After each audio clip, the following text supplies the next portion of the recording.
പരിശുദ്ധ അമ്മയിലൂടെയും ഈശോയിലൂടെയും ലഭിച്ച നിരവധിയായ അനുഗ്രഹങ്ങൾക്ക് ഞാൻ ആദ്യമായി നന്ദി പറയുന്നു. എൻ്റെ പേര് ജോമി. ഞാൻ പാലമറ്റം കോതമംഗലത്ത് നിന്നാണ് വരുന്നത്. അയർലൻഡിൽ നഴ്സായി വർക്ക് ചെയ്യുന്നു. 2022 ഒക്ടോബറിലാണ് ഞാൻ ആദ്യമായി ഉടമ്പടി എടുത്തത്. സാക്ഷ്യം പറയാൻ ഇത്രയും താമസിച്ചതിന് ആദ്യമായി മാതാവിനോട് മാപ്പ് പറയുന്നു. OET എക്സാമിന് പ്രിപ്പയർ ചെയ്യുന്ന സമയത്താണ് ഞാൻ ആദ്യമായി ഉടമ്പടി എടുക്കുന്നത്. OET എക്സാം പ്രിപ്പറേഷൻ സ്റ്റാർട്ട് ചെയ്ത സമയം തൊട്ട് ഒത്തിരി പേരെന്നോട് പറഞ്ഞു കൃപാസനത്തിൽ പോകും, ഉടമ്പടി എടുക്കുമെന്ന്. പക്ഷേ അപ്പോൾ ഞാൻ വിചാരിച്ചു, ഞാൻ നന്നായി പ്രിപ്പയർ ചെയ്യുന്നുണ്ട്, നന്നായി പ്രാർത്ഥിക്കുന്നുമുണ്ട്, പിന്നെ എന്തിനാണ് കൃപാസനത്തിൽ പോകുന്നതെന്ന് വിചാരിച്ചു. പക്ഷേ ആദ്യത്തെ 2 എക്സാമും ഞാൻ നിസ്സാര മാർക്കിന് ഫെയിലായി.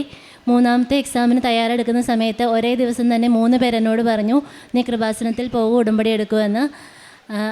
അപ്പോൾ എനിക്ക് തോന്നി മാതാവ് എന്നെ വിളിക്കുന്നതാണെന്ന്. അപ്പോൾ അന്ന് തന്നെ ഞാൻ ഓൺലൈനായി ഉടമ്പടി എടുത്തു. കാരണം എനിക്ക് 2 ദിവസമായിരുന്നു എക്സാമിനുണ്ടായിരുന്നുള്ളൂ. വന്ന് ഉടമ്പടി എടുക്കാനുള്ള സമയമില്ലാത്തതിനാൽ ഞാൻ ഓൺലൈനായി ഉടമ്പടി എടുത്തു വന്ന്. ആ എക്സാമിൻ്റെ റിസൾട്ട് വരുന്ന സമയത്ത് ഞാൻ പ്രാർത്ഥിച്ചിരുന്നു മാതാവിനോട്, ഈ എക്സാം ഞാൻ പാസ്സാവുകയാണെങ്കിൽ ഇവിടെ നേരിട്ട് വന്ന് പ്രാർത്ഥിച്ചതിന് ശേഷമാണ് പ്രോസസ്സിങ് സ്റ്റാർട്ട് ചെയ്യുകയുള്ളൂ എന്ന്. അതുപോലെ തന്നെ ആ എക്സാമിന് എനിക്ക് എല്ലാത്തിനും B കിട്ടി പാസ്സാവാൻ സാധിച്ചു. അയർലൻഡ് പ്രോസസ്സിങ് ചെയ്യണം എന്നായിരുന്നു എൻ്റെ ആഗ്രഹം. ഇവിടെ വന്ന് പ്രാർത്ഥിച്ചതിന് ശേഷം പ്രോസസ്സിങ് സ്റ്റാർട്ട് ചെയ്തു. പക്ഷേ അപ്പോഴത്തെ സമയത്ത് 150 ബെഡെങ്കിലും മിനിമം ബെഡ് സ്ട്രെങ്ത് ഉള്ള ഹോസ്പിറ്റലിൽ ലാസ്റ്റ് 6 മന്ത് വർക്ക് ചെയ്യുന്നവർക്കായിരുന്നു HSCയിലേക്ക് ഇൻ്റർവ്യൂ കിട്ടത്തുള്ളൂ. ഞാനിവിടെ നാട്ടിലൊരു PHSCയിലായിരുന്നു വർക്ക് ചെയ്തിരുന്നത്. 2 ബെഡ് മാത്രമേ അവിടെ ഉണ്ടായിരുന്നുള്ളൂ. അപ്പോൾ ഞാൻ ചോദിച്ച എല്ലാ ഏജൻസിക്കാരും പറഞ്ഞു നഴ്സിംഗ് ഹോമിലേക്ക് വേണമെങ്കിൽ നോക്കാം, ഹോസ്പിറ്റലിൽ കിട്ടില്ലെന്ന്. പക്ഷേ ഞാൻ ഉടമ്പടിയിലാണല്ലോ, എനിക്ക് HSCയിൽ തന്നെ വർക്ക് ചെയ്യണം എന്നായിരുന്നു എനിക്ക് ആഗ്രഹം. അപ്പോൾ ഞാൻ ആദ്യം കിട്ടിയ ഇൻ്റർവ്യൂസ് ഒന്നും അറ്റൻഡ് ചെയ്തില്ല. പക്ഷേ മാതാവിൻ്റെ അനുഗ്രഹത്താൽ എനിക്ക് അവിടുത്തെ ഏറ്റവും നല്ല യൂണിവേഴ്സിറ്റി ഹോസ്പിറ്റലിലേക്ക് തന്നെ ഇൻ്റർവ്യൂ കിട്ടി. പക്ഷേ ഇൻ്റർവ്യൂവിൻ്റെ സമയത്ത് ഞാൻ വിചാരിച്ചിരുന്നു, ഞാൻ സത്യസന്ധമായി അവരോട് പറയാൻ ഞാൻ 2 ബെഡ് സ്ട്രെങ്ത് ഉള്ള ഹോസ്പിറ്റലിലാണ് വർക്ക് ചെയ്യുന്നതെന്ന്. പക്ഷേ അവരെന്നോട് ചോദിച്ചു ഹോസ്പിറ്റലിനെ കുറിച്ച്. ഞാനത് പറയാൻ തുടങ്ങിയപ്പോൾ തന്നെ അവർ സബ്ജക്റ്റ് മാറ്റി എന്നെക്കൊണ്ടത് പറയിച്ചില്ല.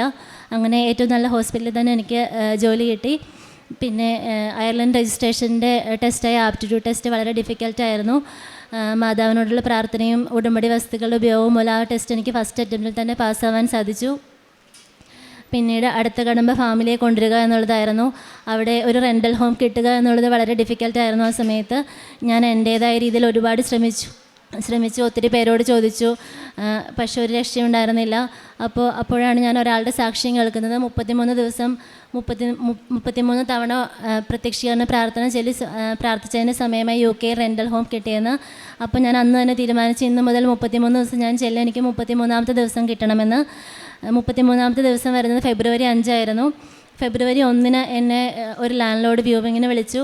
ആദ്യമായി ചെന്ന് കണ്ട വീട് തന്നെ എന്നോട് പറഞ്ഞു, നിനക്ക് ഇന്ന് തന്നെ വേണമെങ്കിൽ ഇങ്ങോട്ട് മാറാം, പക്ഷേ ഞാൻ നിൻ്റെ കോൺട്രാക്റ്റ് ഫെബ്രുവരി 5 എന്ന ഡേറ്റിലാണ് സൈൻ ചെയ്യുകയുള്ളൂ, അന്ന് തൊട്ടുള്ള പേയ്മെൻറ്റ് നീ തന്നാൽ മതിയെന്ന് പറഞ്ഞു. അത് മാതാവിൻ്റെ വലിയൊരു അനുഗ്രഹമായി ഞാൻ കാണുന്നു.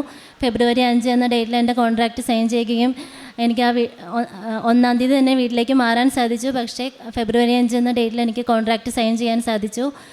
പിന്നീട് ഞാൻ നാട്ടിൽ നിന്ന് പോകുന്നതിന് മുമ്പ് തന്നെ എൻ്റെ ഫാമിലിയെ ഏപ്രിൽ 15 മുമ്പ് എനിക്ക് അയർലൻഡിലേക്ക് കൊണ്ടുപോകാൻ പറ്റണമെന്ന് പ്രാർത്ഥിച്ചിരുന്നു. പക്ഷേ ആ ഡേറ്റൊക്കെ പിന്നീട് ഞാൻ മറന്നുപോയിരുന്നു. പക്ഷേ എല്ലാ കാര്യങ്ങളും കറക്റ്റായി നടക്കുകയും ഏപ്രിൽ 15 തന്നെ എനിക്ക് അവരെ കൊണ്ടുവരാൻ വേണ്ടി നാട്ടിലേക്ക് വരുവാൻ സാധിച്ചു. അന്ന് ഫ്ലൈറ്റിലേക്ക് പോകുന്ന സമയത്താണ് എനിക്കത് ഓർമ്മ വന്നത്, ഞാൻ ഇങ്ങനൊരു ഡേറ്റ് ഇട്ട് അന്ന് പ്രാർത്ഥിച്ചിരുന്നു എന്നുള്ള കാര്യം. അതും മാതാവിൻ്റെ വലിയൊരു അനുഗ്രഹമായി ഞാൻ കാണുന്നു. ഇപ്പോൾ ഫാമിലിയോടൊപ്പം അയർലൻഡിൽ സന്തോഷമായി താമസിക്കുന്നു. ചെറുതും വലുതുമായ നിരവധി അനുഗ്രഹങ്ങൾ ഇതുകൂടാതെ എനിക്ക് മാതാവിനോടുള്ള പ്രാർത്ഥന വഴി ലഭിച്ചിട്ടുണ്ട്. എല്ലാത്തിനും മാതാവിന് 1000 നന്ദി പറയുന്നു. പ്രേക്ഷിത പ്രവർത്തനങ്ങളായി ഞാൻ നാട്ടിലുണ്ടായിരുന്ന സമയത്ത് കൃത്യമായി പത്രം വാങ്ങിക്കുകയും വിതരണം ചെയ്യുകയും ചെയ്തിരുന്നു. അയർലൻഡിൽ ചെന്നതിന് ശേഷം സോഷ്യൽ മീഡിയ വഴി സാക്ഷ്യവും ഡെയിലി ബ്രെഡും അതുപോലെ എല്ലാ ചൊവ്വാഴ്ചത്തെയും ധ്യാനവും എല്ലാം കൃത്യമായി ഷെയർ ചെയ്യാറുണ്ട്. പിന്നെ കാരുണ്യ പ്രവർത്തനങ്ങളായി നാട്ടിലുണ്ടായിരുന്ന സമയത്ത് വൃദ്ധസദനങ്ങളിലും അനാഥാലയങ്ങളിലും പോവുകയും അവർക്ക് ഡ്രസ്സ് വാങ്ങിച്ചു കൊടുക്കുകയും പൈസയായിട്ടും ഭക്ഷണമായിട്ടും കൊടുക്കുകയും ചെയ്യുമായിരുന്നു. ഇപ്പോൾ സാമ്പത്തികമായ സഹായങ്ങൾ മാത്രമാണ് അവിടെ ചെന്നതിന് ശേഷം ചെയ്യുന്നത്. പിന്നെ പ്രാർത്ഥനാ ജീവിതത്തിലും നിരവധിയായ മാറ്റങ്ങൾ വന്നു. കൃത്യമായി ബൈബിൾ വായിക്കുകയും സാധിക്കുന്ന ദിവസങ്ങളിലെല്ലാം വിശുദ്ധ ബലിയിൽ പങ്കെടുക്കുവാനും സാധിക്കുന്നുണ്ട്. മാതാവിനോട് ലഭിച്ച നിരവധി അനുഗ്രഹങ്ങൾക്ക് 1000 നന്ദി പറയുന്നു. പ്രഭാഷകൻ 33:13 കുശവൻ്റെ കയ്യിൽ കളിമണ്ണ് പോലെയാണ് സൃഷ്ടാവിൻ്റെ കയ്യിൽ മനുഷ്യർ. അവിടുന്ന് തൻ്റെ ഇഷ്ടമനുസരിച്ച് പ്രവർത്തിക്കുന്നു, ഇഷ്ടമനുസരിച്ച് അവർക്ക് നൽകുന്നു. ജോമി ജോസ് എന്ന ഈ മകൾ അയർലൻഡിൽ പോകുവാൻ വേണ്ടിയുള്ള മകളുടെ പരിശ്രമങ്ങൾ, OET പരീക്ഷ വിജയിക്കുന്നതിന് വേണ്ടിയുള്ള നിരന്തരമായ പരിശ്രമങ്ങൾ, അവിടെ ഒരു വീട് കണ്ടെത്തുക, കുടുംബത്തെ അവിടെ എത്തിക്കുക, അതുമായി ബന്ധപ്പെട്ടുള്ള നിയോഗങ്ങൾ പരിശുദ്ധമ്മയുടെ സവിധത്തിൽ സമർപ്പിക്കുന്നതും ഓരോരോ സമയത്ത് മകൾ അമ്മ മാതാവിൽ ശരണപ്പെട്ടുകൊണ്ട് ജീവിക്കുകയും പ്രാർത്ഥിക്കുകയും ചെയ്തത് മകൾക്കെങ്ങനെ അനുഗ്രഹമായി തീർന്നുവെന്ന് ഈ അൾത്താരയിൽ വെളിപ്പെടുത്തുകയാണ്. OET ആദ്യം 3 തവണ എഴുതി പരാജയപ്പെട്ട മകൾ ഒരേ ദിവസം തന്നെ 3 പേർ മകളോട് ഉടമ്പടി എടുക്കുന്ന ശക്തമായി പറഞ്ഞതിൻ്റെ വെളിച്ചത്തിലാണ് ആദ്യം ഉടമ്പടിയെക്കുറിച്ച് അത്ര വലിയ മതിപ്പില്ലാതിരുന്നിട്ട് കൂടിയും മകൾ വന്ന് ഉടമ്പടി എടുക്കുന്നത്. നമ്മളെ അമ്മ മാതാവ് പല വ്യക്തികളിലൂടെ, സാഹചര്യങ്ങളിലൂടെ, അനുഭവങ്ങളിലൂടെയാണ് ഉടമ്പടി ജീവിതത്തിലേക്ക് നയിക്കുന്നത്. അമ്മ നമ്മുടെ ജീവിതത്തിൽ ഇടപെട്ട് തുടങ്ങുമ്പോൾ കൃത്യമായും അതിൻ്റെ സാഹചര്യങ്ങൾ അമ്മ നമ്മുടെ ജീവിതത്തിന് ഒരുക്കിയിരിക്കും. മകൾക്ക് ആ താൽക്കാലികമായി വന്ന പരാജയങ്ങൾ വലിയൊരു ദൈവിക സംരക്ഷണത്തിൻ്റെ അനുഭവത്തിലേക്ക് മകളെ നയിക്കുന്നതിന് കാരണമാകുന്നു എന്നതാണ് ആ സാക്ഷ്യം മുഴുവൻ കേൾക്കുമ്പോൾ നമുക്ക് മനസ്സിലാവുക. അതുകൊണ്ട് ഒരു പരാജയം കൊണ്ട്, ഒരു തകർച്ച കൊണ്ട്, ഒരു കലഹം കൊണ്ട്, ഒരു ജീവിതത്തിൻ്റെ പ്രതീക്ഷിക്കാത്ത അനുഭവം കൊണ്ട് ജീവിതം തീരുന്നുവെന്ന് നാം ആരും വിധിവെക്കരുത്. മറിച്ച് ദൈവകരങ്ങളിലേക്ക് ഉടമ്പടി പ്രകാരം ജീവിതത്തെ വിട്ടുകൊടുക്കുവാനുള്ള ഒരു എളിമയുള്ള മനസ്സ് സൂക്ഷിക്കുവാൻ നമുക്ക് സാധിക്കുമെങ്കിൽ നമ്മളെ കാത്തിരിക്കുന്ന നല്ല കാലങ്ങളെക്കുറിച്ച്, നമ്മളെ കാത്തിരിക്കുന്ന വിജയങ്ങളെക്കുറിച്ച് അനുഭവങ്ങൾ നമുക്ക് കാണുവാൻ സാധിക്കും. മകൾ പറയുന്നുണ്ട്, ഉടമ്പടി എടുത്തതിന് ശേഷം എഴുതിയ OETയിൽ അയർലൻഡിൽ പോകുവാൻ തക്കവിധം എൻ്റെ സ്കോർ സ്ഥിരതപ്പെടുത്തി അമ്മ മാതാവ് നൽകിയെന്ന്. അവിടെ ചെന്ന് ജോലിക്ക് പ്രവേശിക്കുമ്പോഴും ഏറ്റവും നല്ലൊരിടത്ത് അധികം ചോദ്യങ്ങളും പരിശോധനകളും ഒന്നുമില്ലാതെ മകളെ വളരെ വേഗത്തിൽ ആ ജോലിയിലേക്ക് പ്രവേശിക്കുവാൻ ആ ഭാരങ്ങൾ ലഘൂകരിച്ചുകൊണ്ട് മകളെ സഹായിച്ചതിനെ സാക്ഷ്യപ്പെടുത്തി. അതുപോലെ തന്നെ ഒരു വീടിന് വേണ്ടി ആഗ്രഹിച്ച് പ്രാർത്ഥിക്കുമ്പോഴും മകൾ സാക്ഷ്യത്തിൽ കേട്ടതാണ് മകൾക്ക് പെട്ടെന്ന് ഓർമ്മ വന്നത്. പലയിടത്തും അന്വേഷിക്കുന്നു, ലഭിക്കാതെ വരുമ്പോൾ 33 തവണ, അത് യേശുവിൻ്റെ വയസ്സാണ്, യേശുവിൻ്റെ ആ ഓരോ വർഷത്തെയും അനുസ്മരിച്ചുകൊണ്ട് 33 തവണ പ്രത്യക്ഷീകരണ പ്രാർത്ഥന ചൊല്ലുമ്പോൾ അത് അനുഗ്രഹിക്കപ്പെട്ടതായി മകൾ സാക്ഷ്യത്തിലൂടെ മനസ്സിലാക്കുന്നു. പ്രിയമുള്ളവരെ, സാക്ഷ്യങ്ങൾ പലപ്പോഴും നാം ശ്രദ്ധയോടുകൂടി അതിൽ പ്രാർത്ഥനാപൂർവം പങ്കുചേരുമ്പോൾ അത് നമ്മുടെ ജീവിതത്തിൻ്റെ ചില അടഞ്ഞ വഴികൾ തുറക്കുന്നതിന് കാരണമാക്കി മാറ്റും. നമുക്ക് അറിയാത്ത ചില മേഖലകളെ നമുക്കത് തുറന്നു തരും. നമ്മൾ അന്ന് വരെ ശ്രദ്ധിച്ചിട്ടില്ലാത്ത ചില രീതികളിൽ നമ്മുടെ ഉടമ്പടി പ്രകാരം ജീവിക്കുന്നതിന് നമുക്ക് സാധ്യതകൾ നമുക്ക് നൽകുന്നതും കാണാനാവും.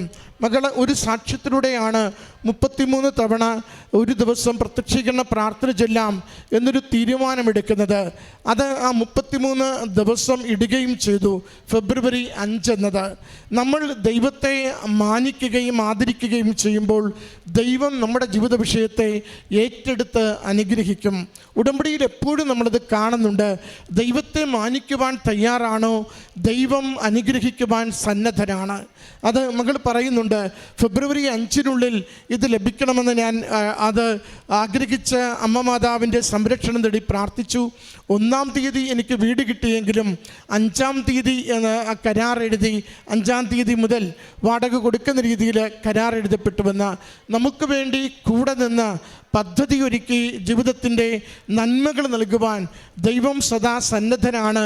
നാം അവിടുത്തോട് വിശ്വസ്തതയുള്ളവരാകണമെന്ന് മാത്രമേ ഉള്ളൂ. പ്രിയമുള്ളവരെ, ഉടമ്പടി എടുത്ത നാൾ മുതൽ ജീവിതത്തിൻ്റെ ഒരു പ്രത്യേക ടേണിംഗ് പോയിന്റിൽ വിദേശത്തേക്കുള്ള മൈഗ്രേഷൻ, ജോലി, വീട്, കുടുംബം ഒരുമിച്ചുള്ള ജീവിതം, അത് ആ ഗൗരവമുള്ള ടേണിംഗ് പോയിന്റിൽ ഓരോ സാഹചര്യത്തിലും അമ്മ മാതാവ് കരം പിടിച്ചതും സഹായിച്ചതും കുടുംബത്തെ സുരക്ഷിതമാക്കിയതും മകൾ എൽത്താരിയിൽ ഏറ്റുപറയുകയാണ്. നമ്മുടെ ജീവിത വിഷയം ഏതുമാവട്ടെ അമ്മയുടെ കരങ്ങളിൽ ഏൽപ്പിച്ചു കൊടുക്കാം. നമ്മുടെ ജീവിതത്തിന് ഒരു ടേണിംഗ് പോയിൻ്റ് അമ്മ മാതാവ് നൽകും. അത് അനുഗ്രഹത്തിൻ്റെതായിരിക്കും, സമയച്ചുരുക്കത്തിൻ്റെതായിരിക്കും. ദൈവികമായ ഇടപെടലുകൾ നിരന്തരം ലഭിക്കുന്നുവെന്ന് നമുക്ക് ഉറപ്പ് നൽകുന്നതായിരിക്കും. അമ്മയുടെ കരങ്ങളിൽ ഈ മകളുടെ ജീവിതാനുഭവങ്ങളും സാക്ഷ്യങ്ങളും സമർപ്പിച്ചുകൊണ്ട് കരങ്ങളടിച്ച് ഈ സാക്ഷ്യത്തെ ദൈവനാമ മഹത്വത്തിനായി നമുക്ക് ഏൽപ്പിക്കാം. അത്യപൂർവ ദൈവാനുഭവങ്ങൾ ഇനി നിങ്ങൾക്കും സ്വന്തം. ഈ യൂട്യൂബ് ചാനൽ ഇതുവരെ സബ്സ്ക്രൈബ് ചെയ്തിട്ടില്ലെങ്കിൽ ഇപ്പോൾ തന്നെ സബ്സ്ക്രൈബ് ചെയ്യുക. ഈ വീഡിയോ ഇപ്പോൾ തന്നെ നിങ്ങളുടെ സുഹൃത്തുക്കൾക്ക് ഷെയർ ചെയ്തുകൊണ്ട് കർത്താവിൻ്റെ പ്രേക്ഷിതരാകുക.